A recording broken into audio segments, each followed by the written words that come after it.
तू मनहे मीच करी माझ्या भजनी प्रेमधरी सर्वत्र नमस्कारी मजे एकाते. ग्रंथराज ज्ञानेश्वरी अध्याय क्रमांक 9.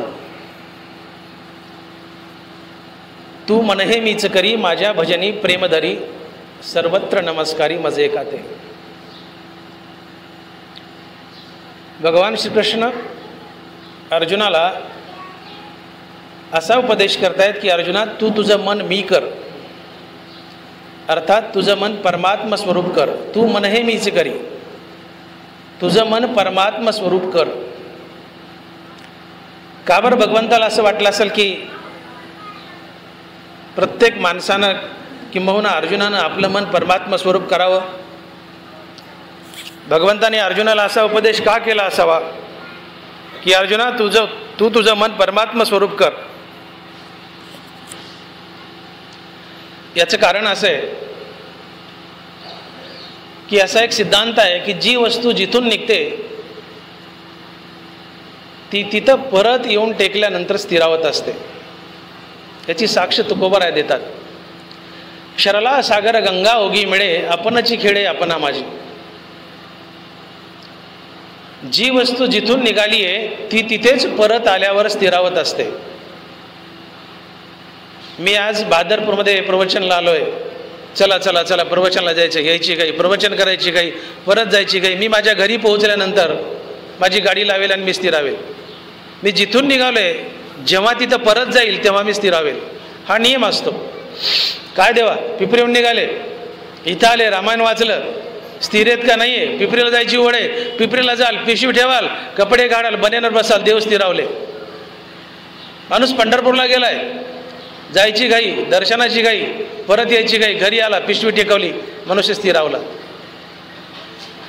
जी वस्तू जिथून निघाली आहे ती तिथे परत आल्यानंतर स्थिरावत असते. हा शास्त्र सिद्धांत आहे. याचा पुरावा तुकोबाराय देतात. क्षरला सागर गंगा ओगी मिळे आपणची खेळे आपणा माझी. तुकोबाराय.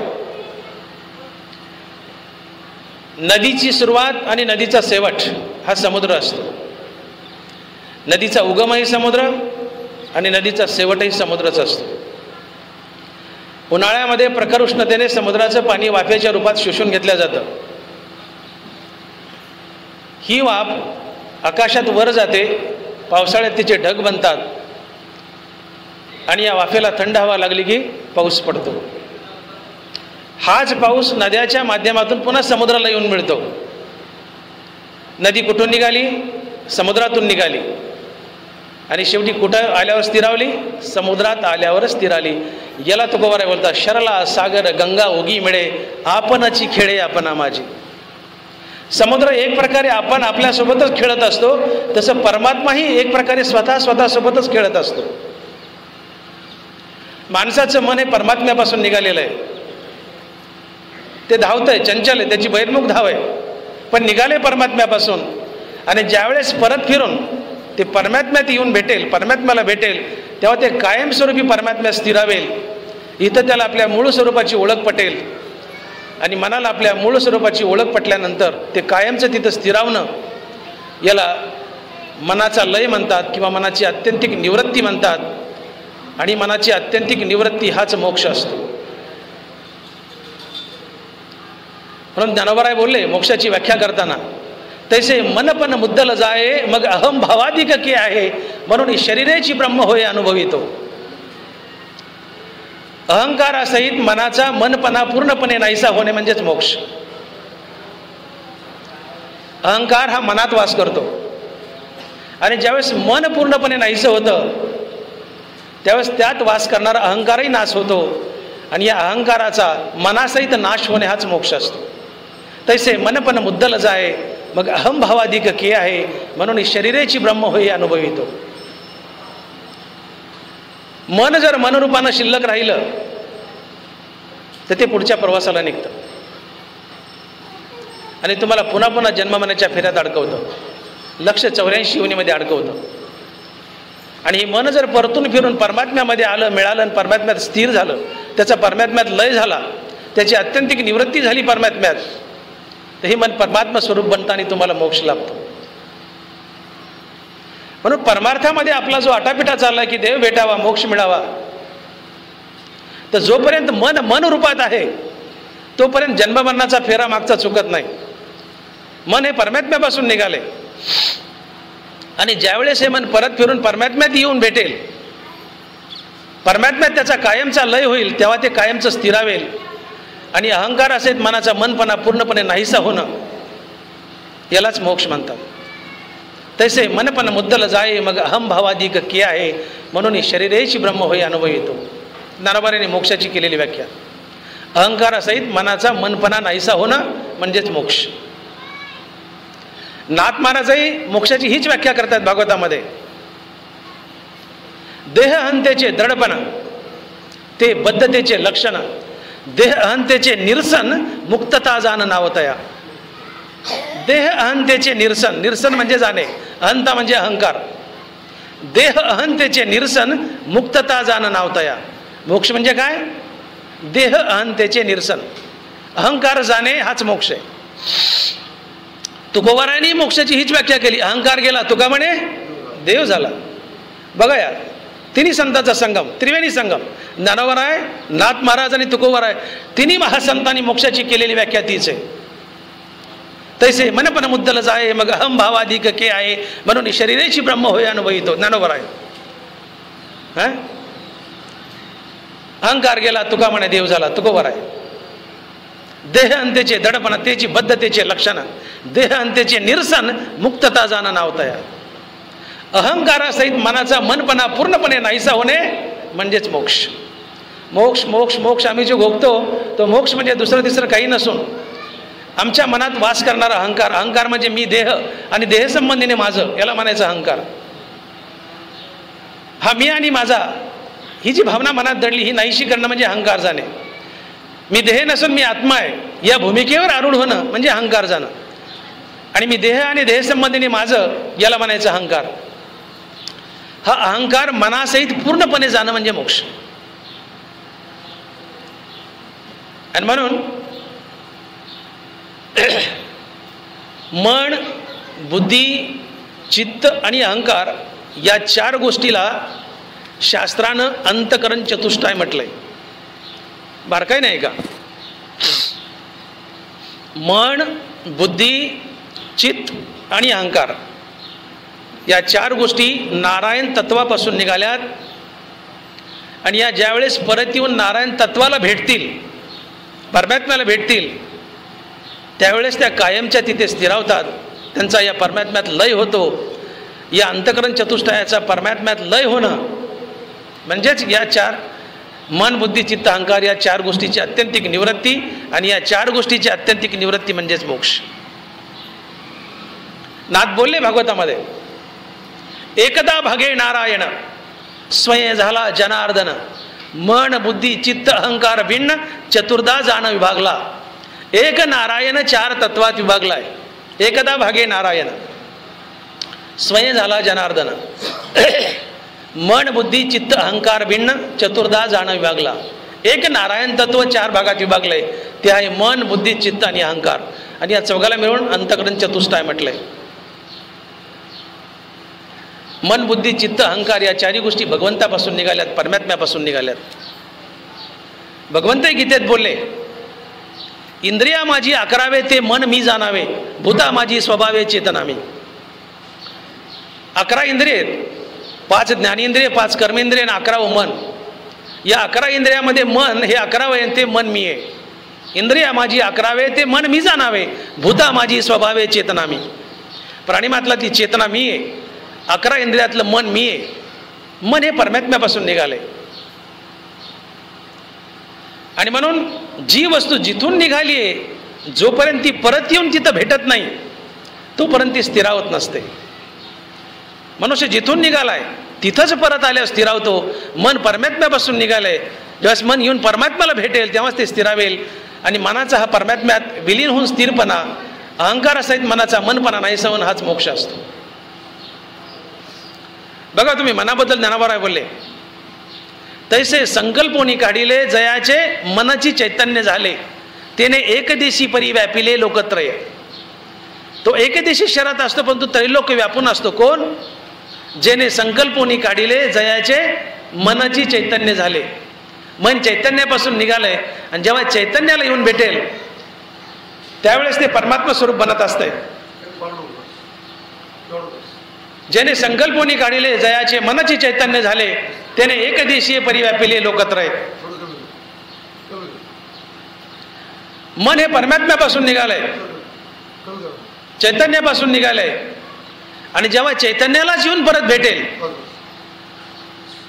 तेव्हा मनाचा मनपणा नाहीसा होत असतो. मी अंतःकरण चतुष्टयाबद्दल बोलतोय, मोक्षाबद्दल बोलतोय. मन बुद्धी चित्त अहंकार या 4 गोष्टीला म्हणून अंतःकरण चतुष्टय म्हणतायत. मनाबद्दल ज्ञानोबा बोलतायत की मन चैतन्यापासून निघाले आणि जेव्हा परत येऊन चैतन्यात विलीन होईल या गोष्टीला मोक्ष म्हणतात. तसे संकल्पोनी काढिले जयाचे मनची चैतन्य झाले त्याने एकदेशी परिव्यापिले लोकत्रय. चित्ताबद्दल ज्ञानोबा बोलतायत. नाते समुद्राची होऊनी ठेले तसे चित्ताचे चैतन्य झाले ते तर यातायात निमाले घनानंद. चित्ताचे चैतन्य झाले, जयाचे मनचे चैतन्य झाले, मनाचं चैतन्य झालं, चित्ताचं चैतन्य झालं. बुद्धीबद्दल ज्ञानोबा बोलतायत. परतोनी पाठमोरी ठाके आणि आपणच आपण अशी देखे आणि देखत खेवे ओळखे म्हणे ते तत्व मी. तत्व म्हणजे परमात्मा, तत्व म्हणजे ब्रह्म.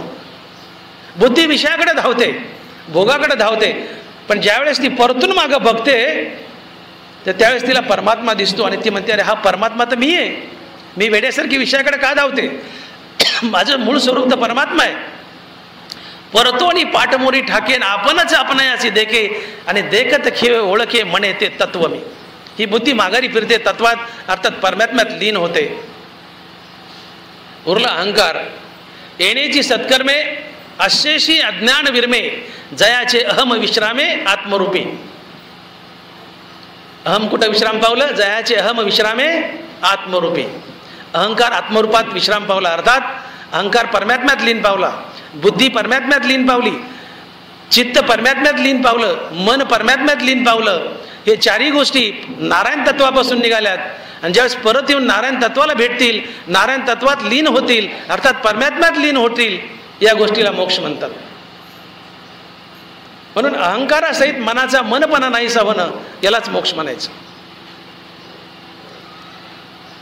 या 4 गोष्टीमध्ये मन बुद्धी चित्त आणि अहंकार या 4 गोष्टीमध्ये मन हे जास्त प्रभावी आहे. आणि म्हणून भगवंतानं बुद्धी चित्त आणि अहंकार बाजूला ठेवला आणि मनाचा शब्द प्रयोग केला आणि अर्जुनाला बोलले, अर्जुना तू मन हे मीची करी, माझ्या भजनी प्रेमधरी सर्वत्र नमस्कारी मज एकाते. अर्जुना तू तुझं मन मी कर, अर्थात परमात्मा स्वरूप कर. कारण जसा समुद्र स्वतःशी खेळतो, स्वतःशी समुद्र खेळतो, तसं परमात्माही स्वतःशी खेळत असतो. परमात्म्यापासून मन निघतं आणि ज्यावेळेस ते परत येऊन परमात्म्याला भेटेल आणि परमात्म्यात लीन होईल, मनाचा मनपणा नाहीसा होईल, मनाचं उन्मन होईल, या गोष्टीला मोक्ष म्हटलंय. आणि ते जर मनपणानं शिल्लक राहिलं तर तुला पुन्हा जन्ममरणाच्या फेऱ्यात बांधेल. 84 लक्ष योनीमध्ये तुला फिरावं लागेल. मन जर मनपणानं शिल्लक राहिलं तर. बघा, मनुष्य मेल्यानंतर आत्मा ज्यावेळेस एका देहातून दुसऱ्या देहात प्रवेश करतो, ज्ञानोबा बोलले, मन षष्टा यया इंद्रिया ते धनंजया देह राजूने देहापासून गेली या. मन षष्टा यया, 5 ज्ञानेंद्रिय आणि 6वं मन आहे, म्हणून षष्टा शब्द वापरला. षष्टा म्हणजे 6. 5 ज्ञानेंद्रिय आणि 6वं मन हा आत्मा आपल्यासोबत घेऊन पुढच्या प्रवासाला निघतो. मन षष्टा यया इंद्रिया ते धनंजया देहराजूने देहापासून या गेला. देहराजू म्हणजे आत्मा. मनुष्य मेल्यानंतर त्याचा आत्मा ज्यावेळेस पुढच्या प्रवासाला निघतो, तो आत्मा आपल्यासोबत ही 6 इंद्रिय घेऊन निघतो, 5 ज्ञानेंद्रिय आणि 6वं मन. तात्पर्य, आत्म्यासोबत मन पुढच्या जन्मासाठी प्रवास करतं. नाथ महाराज तर याच्या पुढे जाऊन बोलले, देहीचे देहांतर गमन वासने योगी करी मन आत्म्यासी जन्म मरण असे ना. इकडे बारकाने लक्ष द्या, काय बोलतायत नाथ. देहीचे देहांतर गमन, या देहातून दुसऱ्या देहात ज्यावेळेस आत्मा प्रवास करतो त्यावेळेस तो आत्मा नसतो म्हणले. बघा उवीकडं, देहीचे देहांतर गमन, गमन म्हणजे जाणे. देहीचे देहांतर गमन वासने योगी करी म्हण, आत्म्यासी जन्म मरण असे ना. आत्मा जन्मत नाही, मरत नाही, आपली जागा सोडत नाही, कुठं जात नाही, येत नाही. आत्मा एक आहे, विश्वव्यापी आहे, अचल आहे, स्थिर आहे. तो आपली जागा सोडत नाही.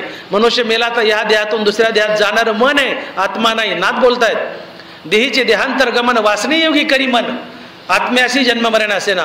आत्मा आपली जागा सोडत नाही, कारण आत्मा एकही विश्वव्यापी आहे, त्याचे तुकडे नाही आहेत. तो कुठं जात नाही, येत नाही, तो जागेवर आहे, स्थिर आहे. पुढच्या प्रवासाला निघतं ते मन आहे म्हटले.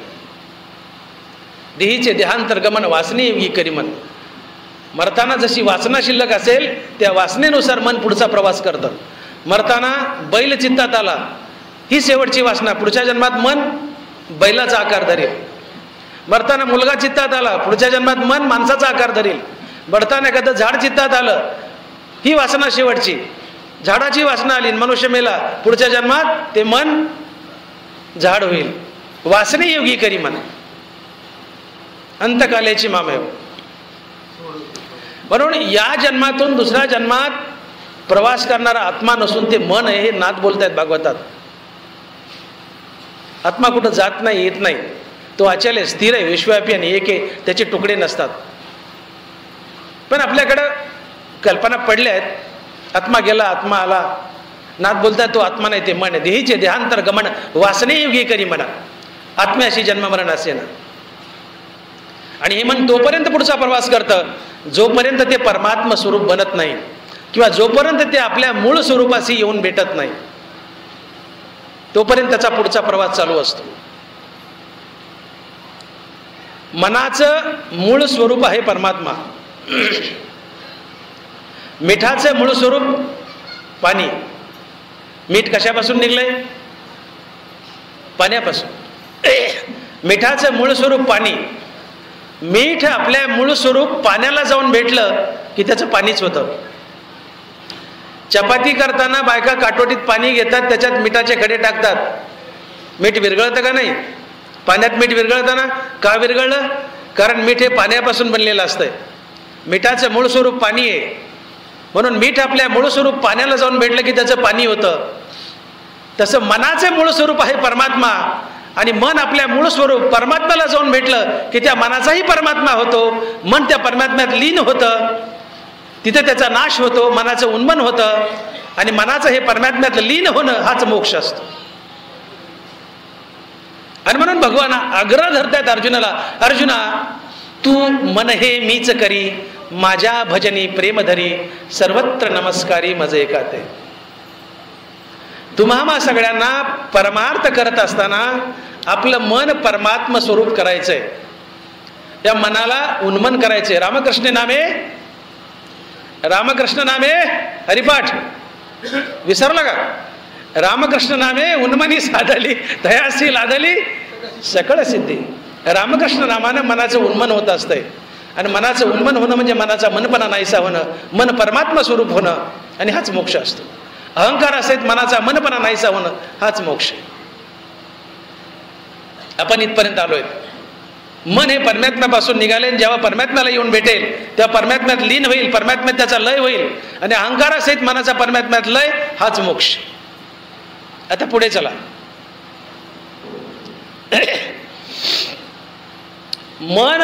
मनपणात राहू नये, अर्थात याने परमात्म्यात लीन व्हावं किंवा परमात्मा स्वरूप व्हावं, यासाठी मनातील संकल्प मावळावे लागतात. मनातील काय बोललो मी? मन परमात्मा स्वरूप होणं म्हणजे मोक्ष. पण या मनाला परमात्मा स्वरूप प्राप्त होण्यासाठी मनातील संकल्प मावळावे लागतात.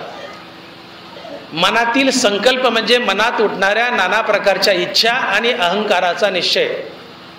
मानवी मनात असलेला अहंकार, मी देह आणि देह संबंधीने माझं, आणि मानवी मनात उठणाऱ्या नाना प्रकारच्या इच्छा, या दोन गोष्टीला संकल्प असं म्हणतात. नाना प्रकारचे विचार, नाना प्रकारच्या मनात येणाऱ्या इच्छा आणि मनात उठणारा अहंकार, याचा निश्चय म्हणजे संकल्प.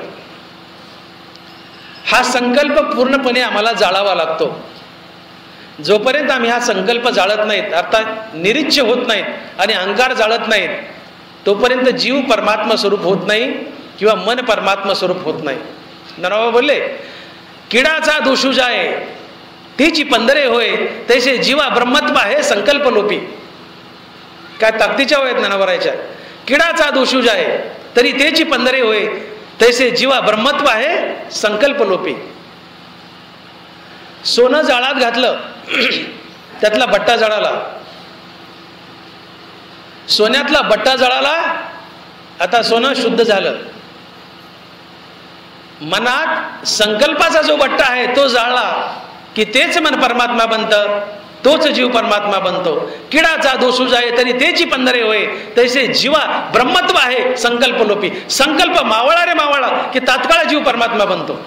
आम्हाला परमात्मा बनायचं, इथपर्यंत जायचंय, इथपर्यंत प्रवास करायचा आहे परमार्थात. नुसता गदारोळ करायचा नाही उड्या मारू. मन परमात्मा स्वरूप करायचंय आणि मन परमात्मा स्वरूप करण्यासाठी संकल्प मावळावे लागतात. तात्काळ जीव परमात्मा होतो. सोनं जाळात टाकलं, बट्टा जळला, सोनं शुद्ध झालं. मनातले संकल्प जाळले, जीव परमात्मा झाला, मन परमात्मा झाला. आणि संकल्प म्हणजे मनात उठणाऱ्या नाना प्रकारच्या इच्छा, नाना प्रकारचे विचार आणि अहंकाराचा निश्चय, याला संकल्प म्हणायचं. हा संकल्प आम्हाला जाळायचा आहे. हा संकल्प जाळला की तुम्हीच देव, वेगळा देव प्राप्त करण्याची गरज नाहीये. म्हणून ज्ञानाबाई बोलले, ज्याने संकल्पोनी काढले तयाचे मनची चैतन्य झाले. संकल्पातून मन काढलं की चैतन्य बनलं, मन चैतन्य बनलं आणि मन चैतन्य बनणे हाच मोक्ष असतो. संकल्पोनी काढले जयाचे मनचे चैतन्य झाले, त्याने एकदिशी परी व्यापिले लोकत्रय. तो एकदिशी शरीरात असतो पण त्रैलोक्य व्यापून असतो. कोण? ज्यांनी संकल्पातून मन काढले त्याचं मन चैतन्य बनतं. आणि संकल्पातून मन काढणं म्हणजे मन निरीच्छ करणं आणि अहंकाराचा नाश करणं, म्हणजे संकल्पातून मन बाहेर काढणं. संकल्पाचा नाश करणं म्हणजे मन निरीच्छ करणं आणि अहंकाराचा नाश करणं. अहंकार म्हणजे मी देह आणि देह संबंधीने माझं, मी आणि माझ्या भोवताली असलेले बायकापोरं गणगोत जमीन जायजात, मी आणि माझं, हा अहंकार असतो. मी देह आणि देह संबंधीने माझं, हा अहंकार. आणि मनात उडणाऱ्या नाना प्रकारच्या इच्छा, याला संकल्प म्हणतात. हा संकल्प जाळावा लागतो. अर्थात मन निरीच्छ होणं आणि अहंकार शून्य होणं म्हणजे संकल्प जाळणं, आणि यालाच वैराग्य म्हणतात. मनात उठणाऱ्या नाना प्रकारच्या इच्छा त्यागणं आणि अहंकाराचा त्याग करणं हे वैराग्य असतं. आणि वैराग्यानं देव भेटतो. ते हे विषय वैराग्य, जे आत्मलाभाचे भाग्य. येणे ब्रह्मानंदायोग्य जीव होते, येणे ब्रह्मानंदायोग्य जीव होते, हे विषय वैराग्य. वैराग्यानं देव भेटतो. आणि म्हणून ज्याने आपल्या मनातील संकल्प निश्चेष जाळलेत आणि रखरखीत वैराग्य धारण केलंय, अशा महात्म्याच्या भेटीसाठी परमात्मा सुद्धा आतुर असतो. काय बोललो मी? ज्याने आपलं मन निरीच्छ केलंय आणि अहंकार मारलाय, अर्थात ज्यांनी आपल्या मनातील संकल्प जाळले आणि रखरखीत वैराग्य धारण केलंय, अशा महात्म्याच्या भेटीसाठी देव सुद्धा आतुर असतो. एक दृष्टांत सांगतो म्हणजे लक्षात येईल. एकदा एक मनुष्य वनामध्ये तपश्चर्या करत होता. तेवढ्यात नारद महर्षी त्या वनातून भ्रमण करत करत करत पुढे निघाले होते. त्या तपश्चर्या करणाऱ्या माणसाची नारदावर नजर पडली आणि त्याने नारद महर्षीला आवाज दिला. म्हटले, महाराज इकडे या. नारद गेले. म्हटले, महाराज कुठं चाललेत? म्हणले, वैकुंठात चाललोय भगवंताला भेटायला. म्हणले, माझं एक काम करा ना. म्हणले, काय? म्हणले, भगवंताला सांगा की एक असा माणूस अशा वनात तपश्चर्या करतोय, खूप दिवस झाले. त्या माणसाला देवा तुम्ही भेटायला कधी येणार? एवढं देवाला विचारा आणि देव काय सांगतात तो निरोप घेऊन या आणि मला जाताना सांगून जा. नारद म्हणले, ठीक आहे, यात काय अवघड, मी सांगतो म्हटले. नारद गेले वैकुंठात. स्वतःचं काय बोलायचं देवासोबत भगवंतासोबत बोलून झालं. मग नंतर या माणसाचा विषय काढला. म्हटले, देवा असा एक मनुष्य तपश्चर्या करतोय, येताना माझी भेट झाली आणि त्यांनी सांगितलंय की भगवंताला विचारा की त्या माणसाला भगवंत भेट द्यायला कधी येतील.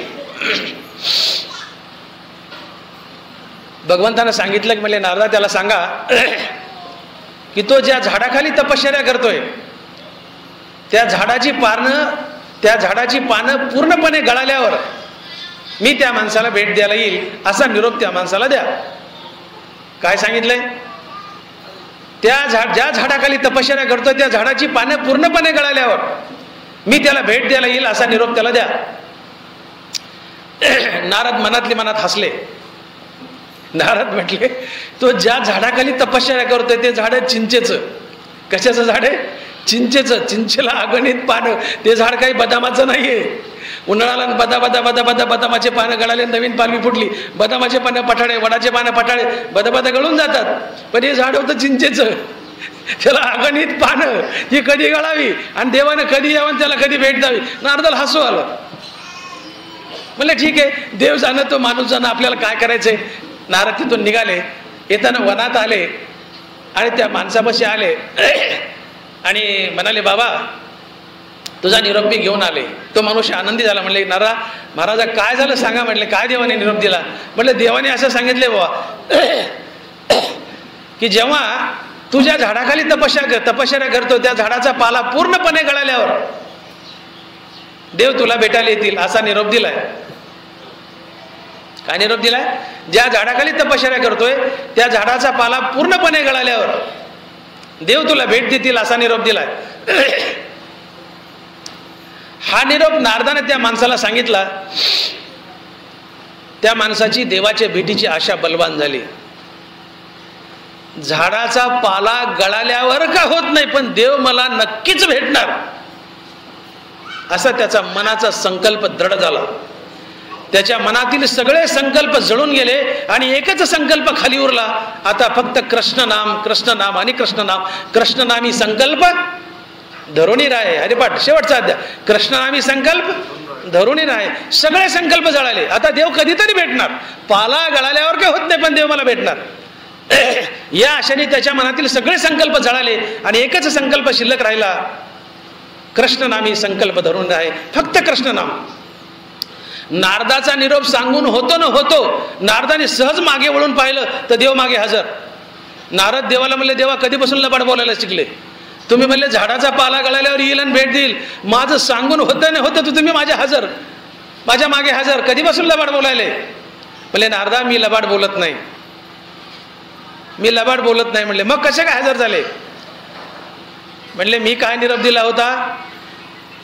झाडाचा पाला पूर्णपणे गळाल्यावर मी त्या माणसाला भेट दिले. सांग, तू ते सांगितलंस.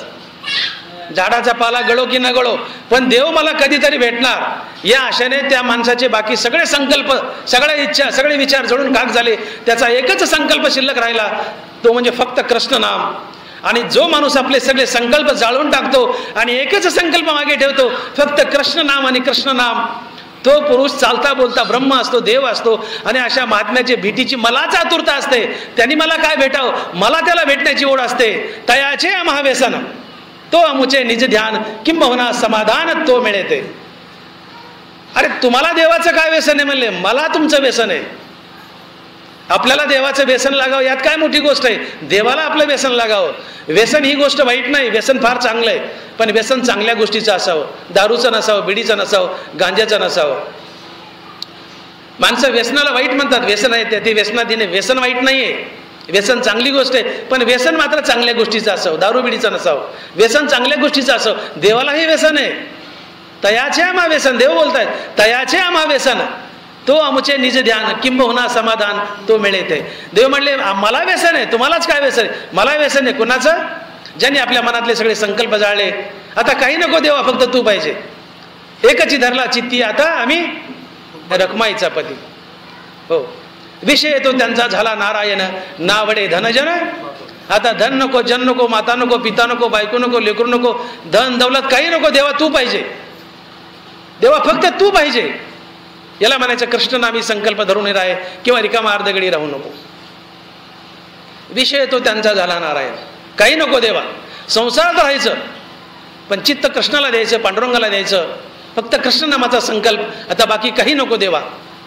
विषय तो त्यांचा झाला नारायण. अशी अवस्था येणं म्हणजे वैराग्य. आणि अशा महात्म्याच्या भेटीची मला आतुरता असते.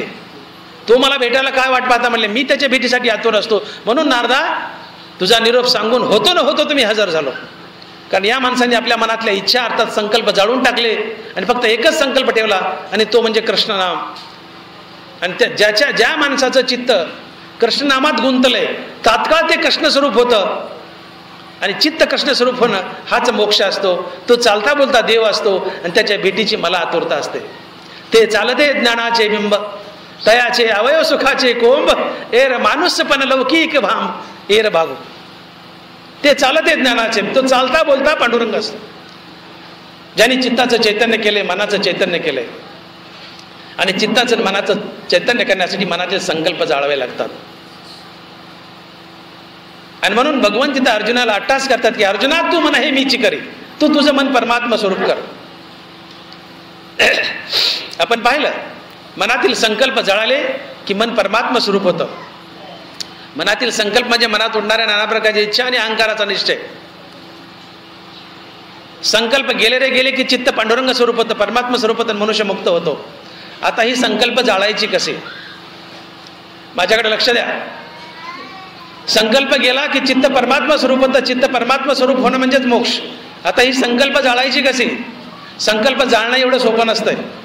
संकल्प जाळायची कशी त्याची युक्ती भगवान सांगतात ज्ञानेश्वरच्या 9व्या अध्यायात. संकल्प कशी जाळायची?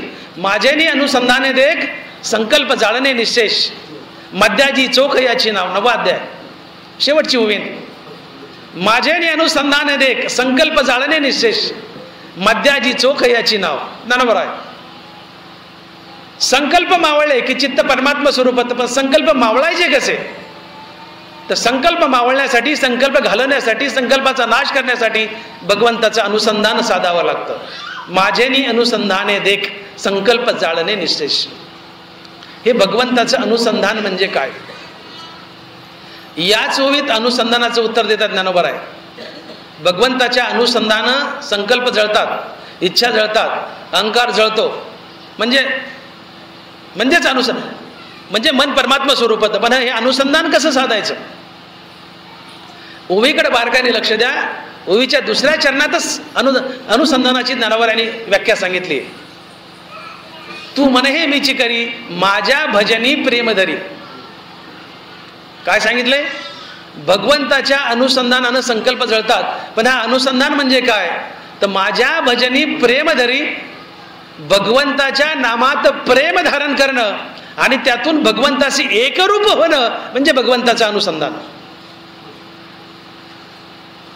लांब जायची गरज नाही. तू तुझं चित्त परमात्मा स्वरूप कर. अर्जुना तू मन हे मीची करी. पण कशाने? भगवंताच्या अनुसंधानाने. अनुसंधान कसं साधायचं? माझ्या भजनी प्रेमधरी, भगवंताच्या भजनात प्रेम धरणं, भगवंताच्या नामाची प्रीती लागणं आणि त्यातून तुम्ही भगवंताशी एकरूप होणं म्हणजेच भगवंताशी अनुसंधान साधणं. आणि या अनुसंधानानं संकल्प जळत असतात. आणि संकल्प जळले की मन चित्त परमात्मा स्वरूप होत असतं. परमात्मा स्वरूप झालं की मोक्ष लाभत असतो. आता भगवंताच्या नामाची प्रीती जडणं आणि अनुसंधान एकदम साधणं एवढं सोपं नाहीये. भल्या भल्यांची फजिती होते भगवंताचं अनुसंधान साधायला. कारण मन हे मूळचं चंचल आहे. माकडाला दारू पाजली ते मूळचं चंचल. त्याला दारू पाजली किती चंचल होईल? त्यात त्याला विंचू चावला किती चंचल होईल? त्यात त्याला भैरवसा झाला किती चंचल होईल? माकड मूळचं चंचल, विंचू चावला, भैरवसा झाला, दारू पाजली किती चंचल होईल? त्याच्यापेक्षा कितीतरी पटीनं जास्त मन चंचल असते. या मनाच्या सगळ्या गोष्टी वाईट आहेत. पण याची एकच गोष्ट चांगली आहे की जी वस्तू याला पुन्हा पुन्हा दाखवावी ते तिकडं जायला चटावतं. मन अतिशय वडाळे, घाणेरडे, वाईट आहे. पण हे चांगलं बी आहे. कसं? की मनाला जी वस्तू पुन्हा पुन्हा दाखवावी ते तिकडं जायला सोपतं. हा एवढाच एक याचा चांगला गुण आहे. मनाला तुम्ही रोज सिनेमा दाखवा, सिनेमा पाहायला चटावेल. मनाला तुम्ही रोज दारू पाजा, दारू प्यायला चटावेल. मनाला रोज तुम्ही तमाशा दाखवा, तमाशाला चटावेल. मनाला रोज हरिनाम दाखवा, हे हरिनामालाही चटावेल. एवढाच याचा चांगला गुण आहे. जी वस्तू पुन्हा पुन्हा दाखवावी ते त्याच्यासाठी चटावतो. यया मनाचे एक निके. महाराज दुराज महाराज, यया मनाचे एक निके जे देखील या गुढीच्या ठाया सोके. म्हणून अनुभव सुखाची कौतुके दावीत जायचे. या मनाचे एकनिके, याचं एकच चांगले म्हणले काय, दिखलिया गुढीच्या ठाया सोके, म्हणून अनुभव सुखाची कौतुके दावीत जायचे. याला जी गोष्ट पुन्हा पुन्हा दाखवावी तिकडे जायला सोकतं. मग असाच जर याचा स्वभाव असेल तर याला हरिनाम पुन्हा पुन्हा दाखवा ना, हे हरिनामालाही सोकेल. याला तमाशा रोज दाखवला तर तमाशाला सोकतंय, याला हरिनाम रोज दाखवा, हे हरिनामालाही सोकेल, हरिनामालाही सोकेल.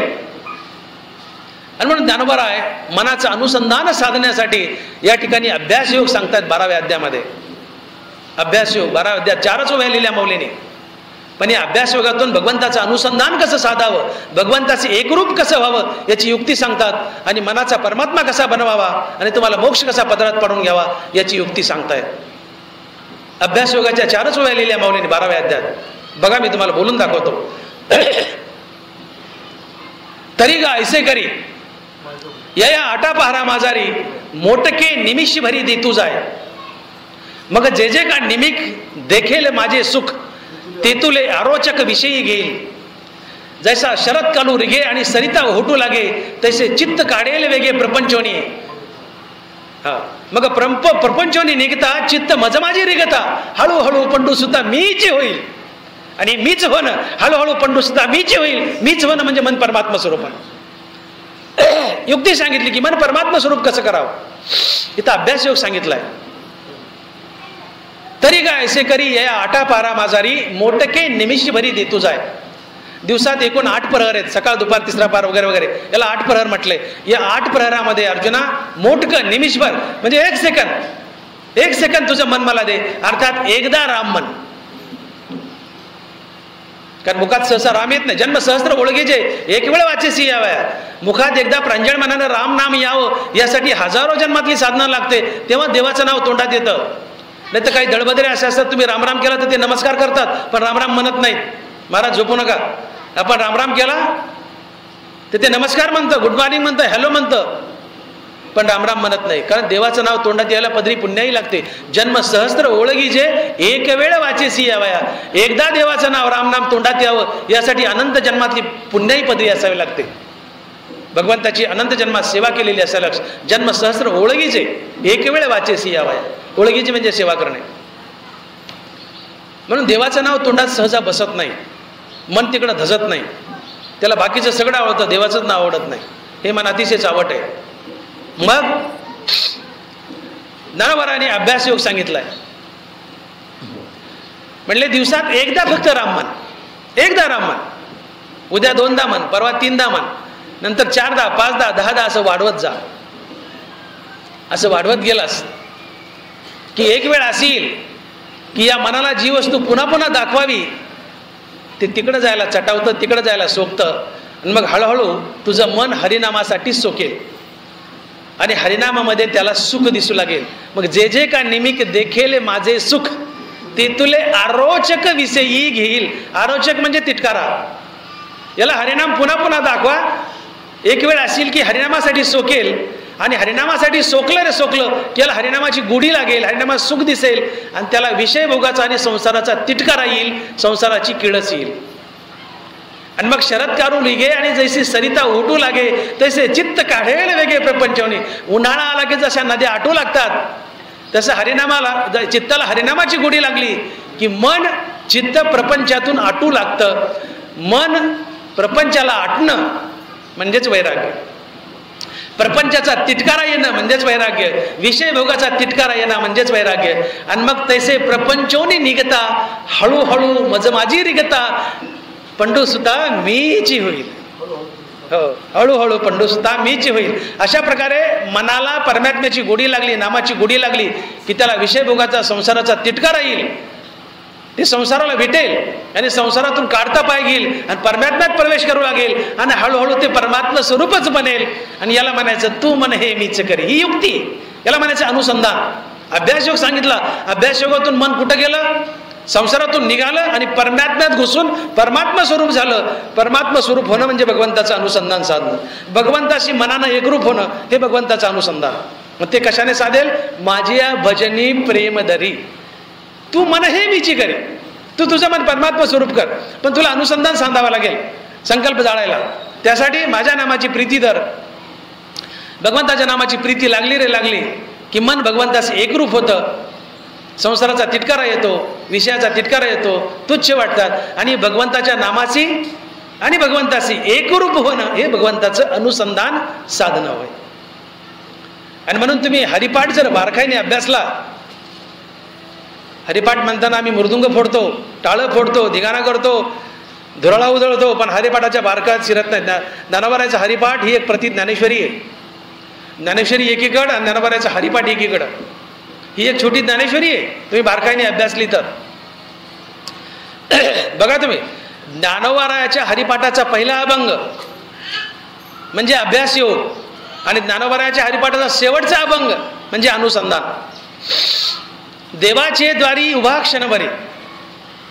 अभ्यासयोगात काय म्हणले, तरी का ऐसे करी या आटा पारा माझारी मोठके निमिषभरी दे तुझा. उगा घडीभर दे म्हणले, क्षणभर दे म्हणले, सेकंदभर दे म्हणले, गुलवले क्षणभर दे म्हणले मला अभ्यासयोगात. आणि हरिपाठात सुरुवातीला काय म्हटलंय, देवाचे द्वारी उभा क्षणभरी.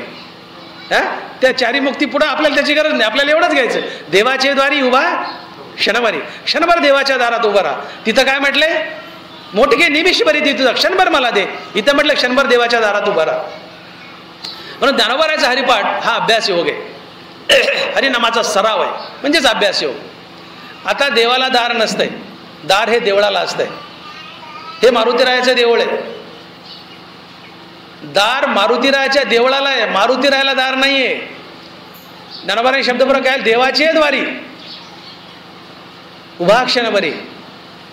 देवळाचे द्वारी म्हटलं का हरिपाठात काय म्हटलंय, देवळाचे द्वारी उभा क्षणभरी तेने मुक्तीचारी साधी. देवळाचे द्वारी म्हटलं, देवळाचे द्वारी असे का काय, मग देवाचे द्वारी उभा क्षणभरी.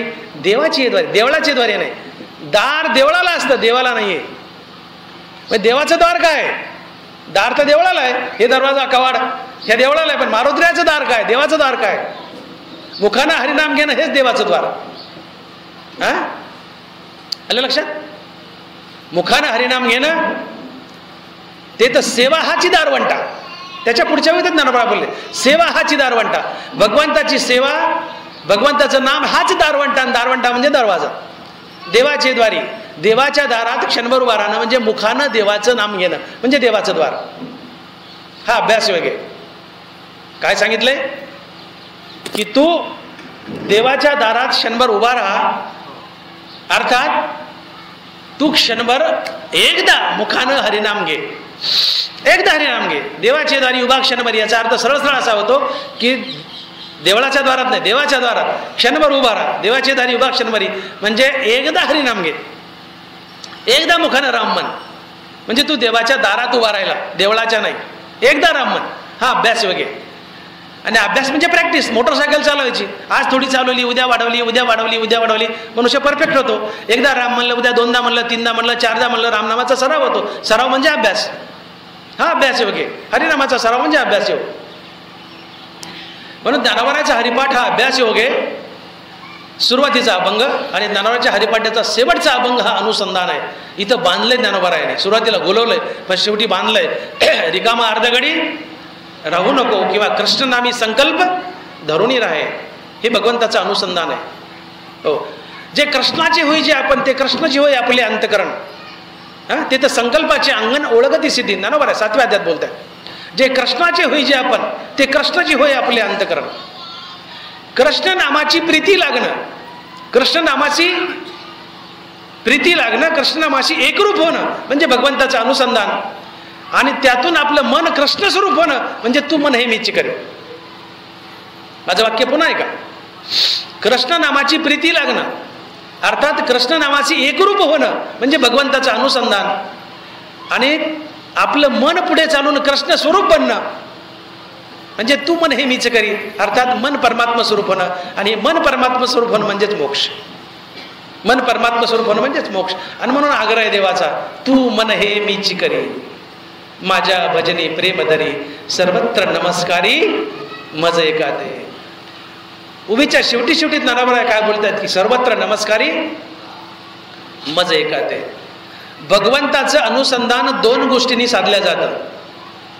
त्यातली पहिली गोष्ट ज्ञानोबा बोलून गेले, माझ्या भजनी प्रेम धरी. भगवंताच्या नामात प्रीती धरल्यानं मनुष्य भगवंताशी एकरूप होतो आणि भगवंताचं अनुसंधान साधतं. एक गोष्ट सांगितली. आता दुसरी गोष्ट भगवान सांगतायत की सर्वत्र नमस्कारी मज एकाते, जगात देव पाहणं, नर नारी बाळे अवघा नारायण, ऐसे माझे मन करी देवा.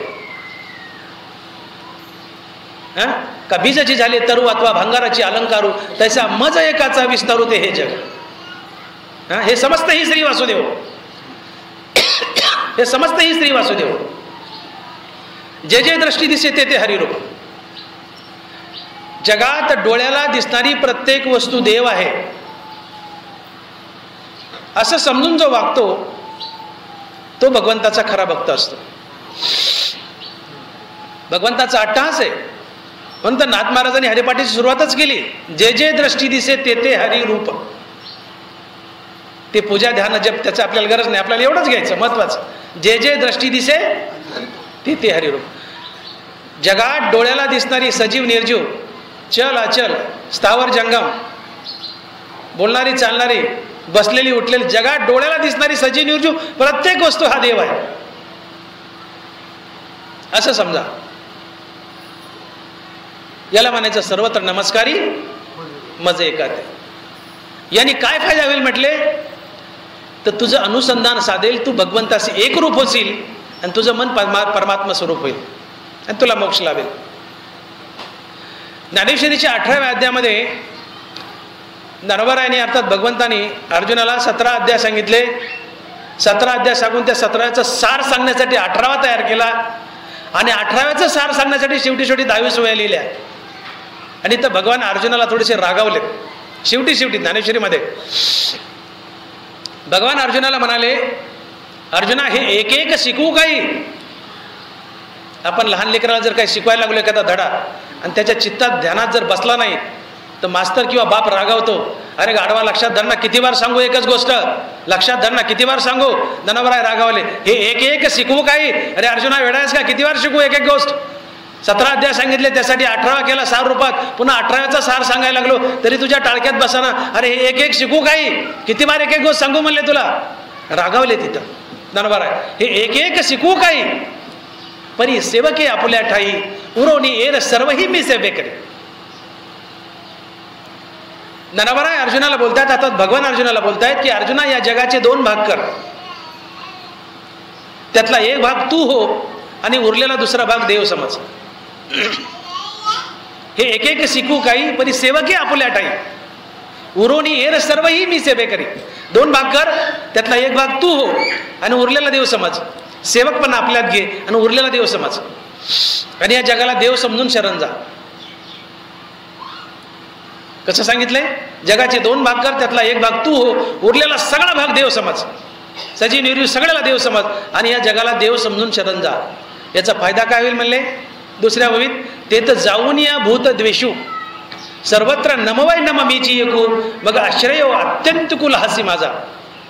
तू जगाला देव समजून जर शरण गेला, प्राणी मात्राला देव समजून शरण गेला तर तुझा प्राणी मात्राबद्दलचा द्वेष गळून पडेल आणि द्वेष गळून पडाला तुला जगात सर्वत्र परमात्मा दर्शन घडू लागेल. मी तुमचा द्वेष केला, तुम्ही फलाने बिस्ताने मी द्वेष करत राहिलो, पण मी द्वेष करायचा सोडून दिला आणि तुमच्याकडे देव म्हणून पाहिलं तर एक वेळ अशी येईल की मला तुम्ही भगवत स्वरूप भासू लागताल. म्हणून भगवान युक्ती सांगतायत की जगाचे 2 भाग कर, त्यातला एक भाग तू हो, उरलेला भाग देव समाज. देव समजून शरण जा. फायदा काय होईल तर प्राणी मात्राबद्दलचा तुझा द्वेष गळून पडेल आणि द्वेष गळून पडायला रे पडला की तुझा अहंकार गळून पडेल. कारण जोपर्यंत द्वेष ताजा तवाना आहे तोपर्यंत अहंकार जिवंत असतो आणि द्वेष मेला रे मेला की अहंकारही मरतो. म्हणून धनावर 18 अध्यायात बोलले, विवेक द्वेषे अहंकार पोखे. काय म्हटलं 18 अध्यायात, विवेक द्वेषे अहंकार पोखे. तुम्ही विवेकाचा द्वेष केला की अहंकार मोठा होतो आणि विवेक जागृती झाली की अहंकार मरतो. आणि विवेक काय असतो, जगात देव पाहणं. जगात देव पाहणं हा विवेक आहे आणि या विवेकाला जर तुम्ही सोबत घेतलं तर अहंकार गळून पडतो. जगात देव पाहिला तर अहंकार गळतो का, तुम्ही प्राणी मात्राचा द्वेष करायचं सोडलंय आणि विवेकाचा द्वेष केला, जगात देव पाहिला नाही तर अहंकार पेटून उठतो आणि अहंकार पुन्हा संसारात बांधतो. म्हणून ज्ञानोबराय बोलले की जगाचे 2 भाग कर, त्यातला एक भाग तू हो आणि उरलेला भाग देव समज. देव समजून जगाला शरण जा. यांनी होईल काय तर म्हणले तुझा प्राणी मात्राबद्दलचा द्वेष गळून पडेल. तुला खरोखर जगापुढं जगामध्ये सर्व देवच दिसू लागेल. तू देव समजून नमन करशील आणि तुझा अहंकार गळून पडेल. आणि अहंकार गळाला की तूच देव होशील. वेगळा देव प्राप्त करण्याची गरज नाही. अहंकार गेला तुका म्हणे देव झाला. ऐसे नि माते भसता सर्वत्र मी होता. अहंता निशेष जाऊन तत्वता मीची होसी. मी होशील म्हणले तुझा अहंकार गळून पडेल. आणि मग या जगाचे 2 भाग केल्यावर एक भाग अर्जुन आणि उरलेला देव असे 2 भाग कर. त्यावेळेस जगात 2च गोष्टी असतील, एक अर्जुन आणि उरलेला देव. तिसरं कुणी नसेलच आणि तुझी देवाची एकरूपता साधेल. बघा जगात 2च गोष्टी जर तुम्ही समजल्या, जगाचे 2 भाग केले त्यातला एक भाग तुम्ही झाले, उरलेला देव समजला, तिसरं काहीच नाही आता. तर तिसरा अडथळा करायला कोणी येईल का? अडथळाच राहिला नाही ना. मी भक्त आणि उरलेला देव असं समजून जगाला शरण जा. प्राणीमात्राचा द्वेष करायचा थांबव. द्वेष गेला की अहंकार जाईल. अहंकार गेला की तूच देव होशील. आणि तू आणि उरला आता देव दोघं एकरूप होताल. तिसरं कुणीच नसेल अडथळा करायला. आणि देवाशी अशा प्रकारे एकरूप होणं म्हणजे भगवंताचं अनुसंधान साधणं. भगवंताशी कुठल्याही प्रकारे एकरूप होणं हे भगवंताचं अनुसंधान साधणं आहे. आणि या अनुसंधानानं संकल्प जळतात, मन परमात्मा स्वरूप होतं आणि तुम्हाला मोक्ष लाभतो. म्हणून भगवान आग्रह करतायत की अर्जुना तू मन हे मीची करी, माझ्या भजनी प्रेमधरी सर्वत्र नमस्कारी मजे एकाते. अर्जुना तू तुझं चित्त परमात्मा स्वरूप कर. चित्त परमात्मा स्वरूप करण्यासाठी तुला संकल्प जाळावे लागतील. संकल्प म्हणजे मनात उठणाऱ्या नाना प्रकारच्या इच्छा आणि अहंकाराचा निश्चय. आणि हे संकल्प जाळण्यासाठी प्रमुख साधन काय असेल तर भगवंताचं अनुसंधान. माझ्याने अनुसंधान आहे एक संकल्प जाळणे निश्चय. भगवंताच्या अनुसंधानानं संकल्प जळत असतात आणि भगवंताचं अनुसंधान हे हरिनामाने साधत असते. हरिनामाची प्रीती आणि त्या प्रीतीतून भगवंताशी साधलेली एकरूपता हेच भगवंताचं अनुसंधान.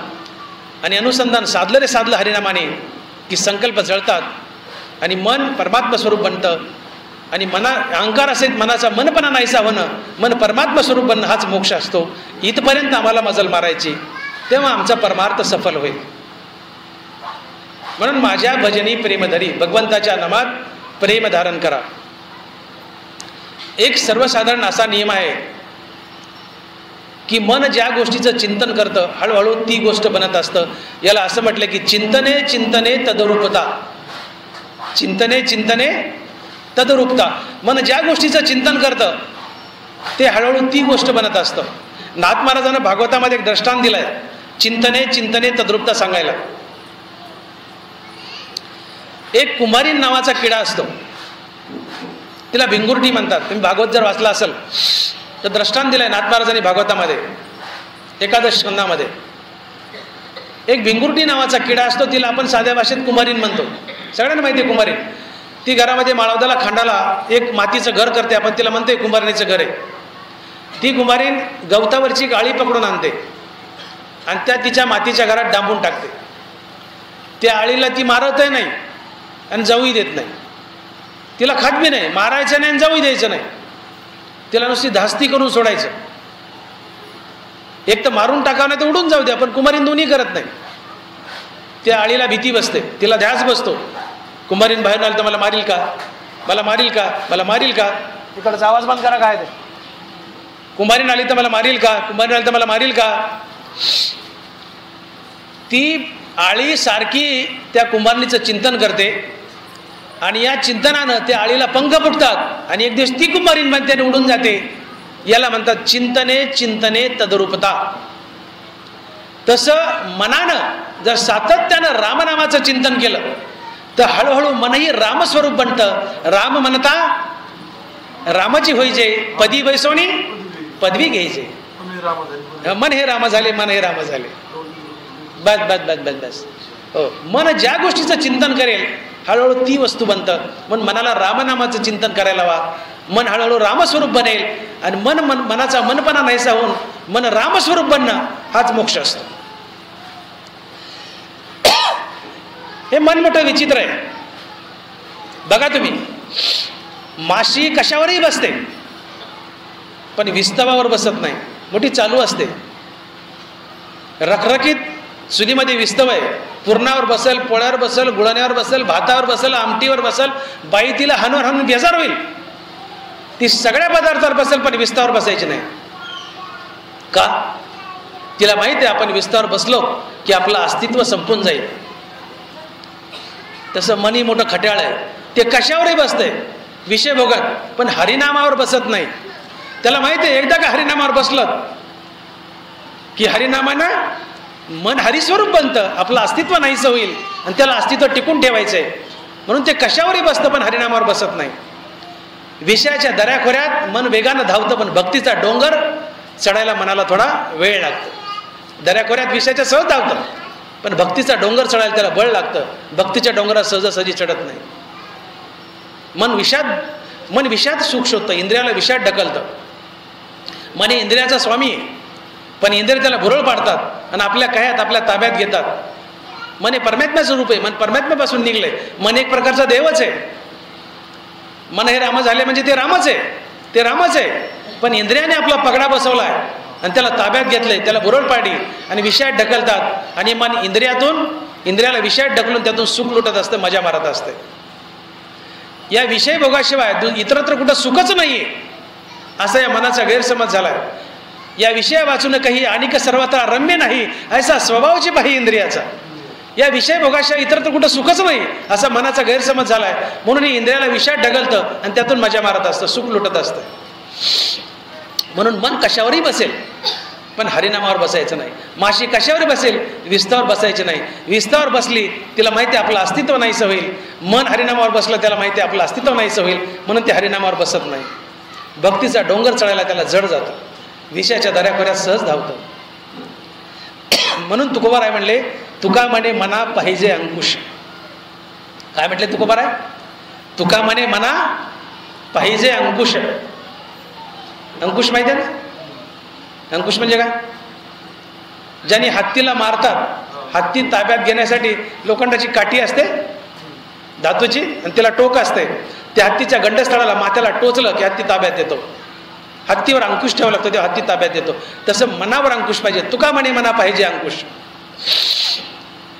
मनाला ताब्यात आणण्यासाठी, हरिनामाकडे वळवण्यासाठी अभ्यासयुक्त पाहिजेच, पण मनावर अंकुश ठेवला पाहिजे. म्हणजे मन ताब्यात येतं आणि हरिनामाकडे वळतं. हा अंकुश म्हणजे नेमकं काय? एकदा एका राजानं पैज लावली. त्याच्याकडे एक बोकड होतं राजाकडे. म्हणले माझ्या बोकडाला जो चारून आणेल आणि तृप्त करेल आणि चारून आणल्यानंतर मी घासाची पेंडी त्याच्या तोंडापुढे धरेल तर त्याने ती खाल्ली नाही पाहिजे, त्याला मी 1 लाख रुपये बक्षीस देईल. आपण काय बोलतोय द्रष्टांत? तुका म्हणे मना पाहिजे अंकुश. मनावर अंकुश कसा ठेवा, त्याला ताब्यात कसं आणावं आणि भगवंताच्या दिशेने कसं वळावं. एका राजाने पैज लावली की जो माझ्या बोकडाला चारून आणून तृप्त करेल आणि पुन्हा घास किंवा गवत दाखवलं तर खाणार नाही, त्याला मी 1 लाख रुपये बक्षीस देईल. माणसं म्हणले काय अवघड आहे त्याच्यात? म्हणले राजेसाहेब मी आणतो. घेतलं बोकड, गेला रानात. पावसाळ्याचे दिवस होते, श्रावण महिना, चौकड गवत फुटलेलं. उभ्या पिकात घातलं बोकड, उभ्या पिकात तुरीच्या, लुसलुसीत तुरीचं पीक, मुगाचं पीक बोकडाने कचून आणलं, टर्र फुगलं. पण जात बोकडाची. पोटभर खाऊन आले तरी घरी आलं आणि राजाने घासाची पेंडी तोंडापुढे नेली की पटकन धावलं की घास खाल्ला. राजा म्हणले तो नापास झाला. बरेचसे थकले बोकडाला चारून चारून, पण ते घरी आले की घासाची पेंडी दाखवले की पोट भरलेलं असलं तरी ते घासाची पेंडी बोकड खायचंच. कुणाला काही प्रयोग जमाना, लाख रुपये कुणाला मिळाणार. एक युक्तिवान माणूस होता धुराजी महाराजासारखा, पुढं आला. म्हणले सगळे सारख्या बाजूला, मी युक्ती लढवतो. महाराजांना ते बोकड घेतलं आणि रानात नेलं. बोकडाने गवताला तोंड लावलं की तोंडावर काठीचा टप्पू. बोकडाने गवताला तोंड लावलं की तोंडावर काठीचा टप्पू. बोकड पुढे गेलं, गवताला तोंड लावलं की तोंडावर काठीचा टप्पू. तोंड लावलं की तोंडावर काठीचा टप्पू. हा रट्टा चालू ठेवला त्या माणसाने. बोकडाला धाक बसला. गवताला तोंड लावतो, तोंड फुटायला लागले. हा माणूस तोंडावर रट्टा देतोय. बोकड त्या गवताला तोंड लाविना ना, भेदरलं ना. गवताला तोंड लावलं की काठीचा टप्पू, भेदरलं. दिवसभर उपाशी राहिलं. त्याला काठी दिसू लागली. नको बा, गवताला तोंड लावत, हा काठीने आणतो तोंडावर. बोकड भेदरलं. गवत खायचंच सोडून दिलं. संध्याकाळसाठी बोकड गावात आणलं. राजाच्या दरबारात गेला आणि राजापुढे जाऊन उभा राहिला. राजा पटकन घासाची पिंडी घेऊन आला बोकडापुढं. त्या बोकडाला त्या काठीचा रट्टा आठवला. काठीचा रट्टा आठवला. म्हणजे नको, हे घास खाला, ते पुन्हा तोंडावर रट्टा देईल. बोकड मागं सरकलं. बोकड मागं सरकलं. घास नाही खाल्ला. राजा म्हणला, काय केलंस? हे धर ₹1,00,000. माझ्या बोकडाला कसं तृप्त केलं? यातून काय बोध घ्यायचा? बोकडाने गवताला तोंड लावलं की दे काठीचा रट्टा. मन विषयाकडे धावलं, भोगाकडे धावलं की दे हरिनामाचा रट्टा. मन विषयाकडे धावलं की दे हरिनामाचा रट्टा. मनात विषय आली की मन राम. रट्टा हरिनामाचा रट्टा म्हणजे त्याला राम म्हणायला लावायचं, हरिनाम घ्यायला लावायचं. बोकुड गवताकडे धावलं, काठीचा रट्टा तोंडावर. गवत खायचं सोडून दिलं. मन विषयाकडे धावलं, हरिनामाचा रट्टा, त्याला राम म्हणायला लावायचं. ते विषयात धावत नाही. ते विषयाला भेदरतं आणि हरिनामाकडे झुकतं आणि त्याला कायमची हरिनामाची प्रीती लागते आणि ते एक दिवस रामस्वरूप बनतं. म्हणून मनाला सातत्यानं राम म्हणायला हवा. ते रामस्वरूप बनेल आणि मन रामस्वरूप बनणं, मन परमात्मा स्वरूप बनणं हाच मोक्ष असतो. तू मन हे मी इच्छी करे माझ्या भजनी प्रेमधरी. म्हणून संकल्प जाळा. मन, बुद्धी, चित्त, अहंकार ही 4 भगवंताची कुत्री आहेत. ही भगवंतापासून निघाली आहेत. ही 4 कुत्री भगवंतानं आमच्या अंगावर सोडली आहेत. आणि असा नियम असतो की ज्याचं कुत्र त्यांनी आवरावं. ज्याचं कुत्र त्यांनी आवरावं. तुम्ही एखाद्या माणसाच्या जागलीवर गेले आणि कुत्रं अंगावर आलं, तुम्ही हाड म्हटले तर ते कुत्रं जास्त अंगावर येतं. त्याला मालकानेच हाड म्हणावं लागतं, तेव्हा ते मागं सरतं. तुम्ही कुणाच्या जागलीवर गेले आणि कुत्रं अंगावर आलं, हाड म्हणलं की तुमच्या अंगावर जास्त चवतळून येईल, जास्त चवतळून येईल. त्याला मालक हाड म्हणला तरच ते गप्प असतं. कारण त्याला खात्री पडते की मालक हाड म्हणतोय, याचा अर्थ नक्की मालकाचा मित्र आहे आणि हा माझ्या मालकाला धोकादायक नाही, आता गप्प बसावं, याला जागलीवर येऊ द्यावं. कुत्र्याला मालकानेच हाड म्हणावं लागतं, तेव्हा ते गप्प बसतं. आपण हाड म्हणलं तर जास्त अंगावर येतं. तसं मन, बुद्धी, चित्त, अहंकार ही भगवंताची 4 कुत्री आहेत आणि भगवंतानं आपल्या अंगावर सोडली आहेत. यांना आपण हाड म्हणलं तर ते जास्त अंगावर येतात आणि जास्त विषयात नेतात. यांना भगवंतानेच हाड म्हणावं लागतं. आणि भगवंतानं हाड म्हणणं म्हणजे मनाला हरिनाम घ्यायला लावणं. भगवंतानं हाड म्हणणं म्हणजे मनाला हरिनाम घ्यायला लावणं, म्हणजेच भगवंताने हाड म्हणणं. आणि हरिनामानंच मन आवरलं जातं. आणि मग तुका म्हणे मना पाहिजे अंकुश, हरिनामांचा अंकुश त्याच्या माथ्यावर ठेवा. हत्तीच्या माथ्यावर अंकुश ठेवला की हत्ती कंट्रोलमध्ये येतो, ताब्यात येतो.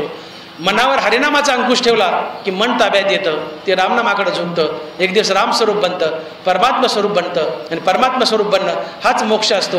म्हणून तू मन हे मीची करी. हो, मनाला भगवंताचे चरण दाखवा आणि हरिनाम घ्यायला हवा. आता कोठे धावे मन तुझे चरण देखील. एकदा भगवंताचे चरण पाहिले, कुठं जात नाही ते, तिथंच घोटमळतं, ते कुठं जात नाही. म्हणून संकल्प जाळा. मनुष्य संकल्प जाळण्याच्या ऐवजी संकल्प वाढवतो. मनुष्याचा स्वभाव मोठा विचित्र आहे. शास्त्र सांगतं संकल्प जाळा, पण आम्ही संकल्प वाढवतो. संकल्प नाना प्रकारचे असतात. कुणाचा पैशाचा संकल्प, कुणाचा प्रवचनाचा, कुणाचा धनाचा, कुणाचा कीर्तनाचा, कुणाचा जमिनीचा, नाना प्रकारचे संकल्प असतात. माणसं संकल्प सोडतात. संकल्प म्हणजे मनात उठणारा इच्छा. आणि जो मनुष्य आपले संकल्प वाढवतो तो स्वतःचा शत्रू असतो. ज्ञानोबराय बोलले, आपण या रिपू जेने वाढविला हा संकल्प. जो मनुष्य स्वतःचा संकल्प वाढवतो तो स्वतःचा शत्रू असतो. तुम्ही संपत्ती कमावण्याचा संकल्प जर धारण केला तर जितकी संपत्ती जास्त कमवाल त्या संपत्तीची तितकी आसक्ती लागेल. आणि एक दिवस त्या संपत्तीच्या आसक्तीने संपत्तीत गुरफटून मायेच्या जाळ्यात अडकून तुम्ही माती मोलवाल आणि तुमचं जीवन वाया एरझार हरिविन असं ठरेल. वाया एरझार हरिविन असं ठरेल. ते खंडाला एक किडू असतं, ते कोष कीटक, तो जाळं तयार करतो. जाळं विनत विनत मध्ये जातो पण बाहेर निघायला वाटच ठेवत नाही. नवरा बोले एरवी तरी कोश कीटका बरी, आपणच आपण या वैरी. कोश कीटक जाळं बनतो पण बाहेर निघायला वाट ठेवत नाही, हात अडकतो मरून जातो.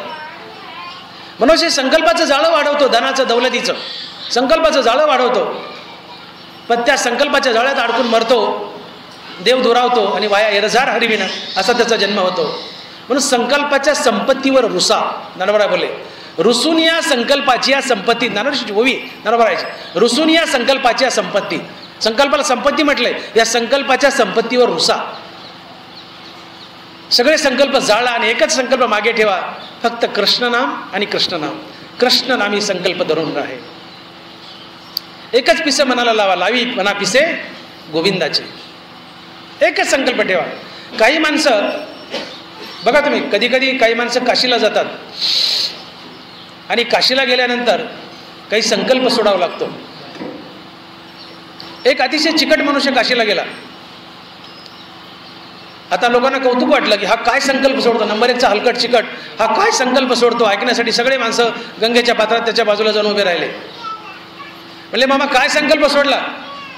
म्हणले मी असा संकल्प सोडला की आतापासून तीर्थाला यायचंच बंद. आतापासून बेजार झालो म्हणले, गाडीत यायचा आदळआपट झाली, खायला मिळणार प्यायला मिळणार, थंडी वाजायला लागली, रखडलं म्हणले या तीर्थाने. मग संकल्पच असा सोडला, आतापासून तीर्थाला जायचंच बंद, हा संकल्प सोडला. असे संकल्प नको आहे. एकदा एका माणसाने 4 धाम यात्रा केली, मावंद ठेवलं आणि 50 माणसाला जेवायला बोलवलं. घरात आल्यानंतर माणसं कुतूहलानं विचारायचे.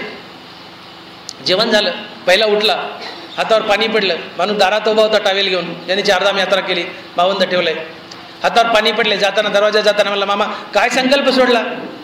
म्हणले क्रोध सोडला. क्रोध राग सोडला. म्हणले मामा काय संकल्प सोडला? म्हणले क्रोध सोडला. पहिला गेला. दुसरा आला, म्हणले मामा काय संकल्प सोडला? म्हणले क्रोध सोडला. तिसरा आला, म्हणले काय संकल्प सोडला? म्हणले क्रोध सोडला. वैतागला ना, खबर सांगा. 50 ते 50 विचारायला लागले. खाल्लं तर खाल्लंय, जाताना प्रत्येक जण म्हणायला लागलाय काय संकल्प सोडला? 40 झाले. म्हणले क्रोध सोडला. याचा पारा थोडा चढला. 48 झाले. म्हणले क्रोध सोडलाय. 49 म्हणला मामा काय संकल्प सोडला? अरे म्हणले बिट्या क्रोध सोडला ना. थोडा आवाज चढला. 50वा ज्यावेळेस म्हणला मामा काय संकल्प सोडला? पहिला तोंडात ठोका टाकला, शिवी घातली आणि मोठ्याने आरडला, अरे बिट्या क्रोध सोडला ना. क्रोध क्रोध सोडला. हा संकल्प क्रोधाने सांगितला. असे संकल्प नको. संकल्प त्यागणं म्हणजे मनाचं उन्मन होणं, मनाचा मनपणा नाहीसा होणं, मनात लपलेला अहंकार घालवणं, मनात लपलेल्या इच्छा घालवणं, मनात लपलेले विचार घालवणं, मन निरीच्छ होणं आणि अहंकार शून्य होणं म्हणजेच मनातील संकल्प मावळणं, मनातील संकल्प जाळणं. आणि मनातील संकल्प जर जाळली तर मन तात्काळ परमात्मा स्वरूप होतं. सोन्यातला बट्टा जाळा तर सोनं तात्काळ शुद्ध होतं. तसं मनातले संकल्प जाळले की मन तात्काळ परमात्मा स्वरूप बनतं. म्हणून मनातील संकल्प जाळा. आणि मनातील संकल्प जाळण्यासाठी त्याला साधन जर काय असेल तर भगवंताचं अनुसंधान. आणि भगवंताचं अनुसंधान जर कशाने साधत असेल तर ते भगवंताचं हरिनाम, कृष्णनाम. आणि म्हणून भगवंताच्या नामावर प्रीती ठेवा, भगवंताच्या नामानं अनुसंधान साधा. अनुसंधान साधणं म्हणजे भगवंताच्या नामाशी आणि भगवंताचे एकरूप होणं. आणि भगवंताचं अनुसंधान साधलं की संकल्प जळून जातात. संकल्प जळाले की मन परमात्मा स्वरूप बनतं. आणि मन परमात्मा स्वरूप बनलं किती परमात्म्यात लीन होतं, तिथे त्याचा लय होतो. आणि मनाचा परमात्म्यात लय होणं, त्याची आत्यंतिक निवृत्ती होणं हाच मोक्ष असतो. म्हणून अहंकारासहित मनाचा मनपणा नाहीसा करणं हाच मोक्ष असतो. मन जर मनरूपानं शिल्लक राहिलं तर ते पुढच्या प्रवासाला निघताना जन्ममनाच्या फेऱ्यात अडकवतं. आणि पुन्हा पुन्हा 184चा फेरा तुमच्या मागे लागतो. हा 84 लक्ष योनीचा फेरा मागे लागू नये म्हणून भगवान तुम्हाला आणि अर्जुनाच्या रूपानं आम्हालाच बजावतायत की बाबानो, मन मनरूपात शिल्लक ठेवू नका. मन मनरूपात शिल्लक ठेवू नका. हे जर मनरूपानं शिल्लक राहिलं तर जन्ममरणाचा फेरा पुन्हा मागे लागेल. याला परमात्मा स्वरूप बनवा. आणि मन परमात्मा स्वरूप बनवण्यासाठी पुन्हा मन परत येऊन परमात्म्याला मिळावं लागतं. परमात्म्यात लीन व्हावं लागतं. कारण ते परमात्म्यापासून निघालंय आणि परमात्म्याला येऊन भेटलं तर त्याचा मनपणा नाहीसा होतो. कारण जी वस्तू जिथून निघाली तिथं परत आल्यावर स्थिरावत असते. मन परमात्म्यापासून निघाले ते परमात्म्याला येऊन भेटावं तरच ते स्थिरावेल, अन्यथा स्थिरावणार नाही. आणि म्हणून जन्ममरणाचा फेरा मागा लागलाय. तो नाहीसा करण्यासाठी मनाचा मनपणा शिल्लक ठेवू नका, मनाचं उन्मन करा. आणि हे मनाचं उन्मन केवळ भगवंताच्या नावानं होत असतं. आणि मनाचा मनपणा नाहीसा झाला, अहंकारासहित मन परमात्म्यात लीन झालं की हाच मोक्ष असतो. म्हणून भगवंतानं आग्रह धरला अर्जुनाकडे, अर्जुना तू मन हे मीची करी, माझ्या भजनी प्रेम धरी, सर्वत्र नमस्कारी मज एका ते. पुंडलिक वरदे हरी विठ्ठल. श्री ज्ञानदेव गोपाल कृष्ण भगवान, माऊली ज्ञानेश्वर महाराज, जगद्गुरु तुकाराम महाराज की जय. श्री मारुतीराय महाराज की जय. आता विश्वात्मके देवे येणे वागेज्ञ तोषावे, तोषो निमज द्यावे. जे कळांची व्यंकटी सांडो, तया सत्कर्मी रती वाढो, भूता परस्परे पडो, दुरितांचे तिमिर जाओ, विश्व स्वधर्म सूर्य पाहो, जो जय वांछील तो ते लाहो. वर्षत सकळ मंगळी, ईश्वर निष्ठांची मांदी आळी, अनवरत भूमंडळी. चला कल्पतरुचे आरव, चेतना चिंतामणीचे गाव, बोलते जे अर्णव. चंद्रमे जे अलांछन, मार्तंड जे तापहीन, ते सदा स्वैरे हो तू. किंबवना सर्व सुखी, पूर्ण हो नितीही लोकी, भजी जो आदि पुरुखी. आणि ग्रंथोपजीवे विशेषी लोकी ये, द्रष्टादष्ट विजय. येथ म्हणे श्री विश्वेश्वराओ, हा होईल दान पसाओ. येणे वरे ज्ञान देवो, येणे वरे ज्ञान देवो, येणे वरे ज्ञान देवो. पुंडलिक वरदे हरी विठ्ठल. श्री ज्ञानदेव गोपाल कृष्ण भगवान की जय. माऊली ज्ञानेश्वर महाराज की जय. जगद्गुरु तुकाराम महाराज की जय. विठ्ठला विठ्ठला विठ्ठला विठ्ठला विठ्ठला विठ्ठला.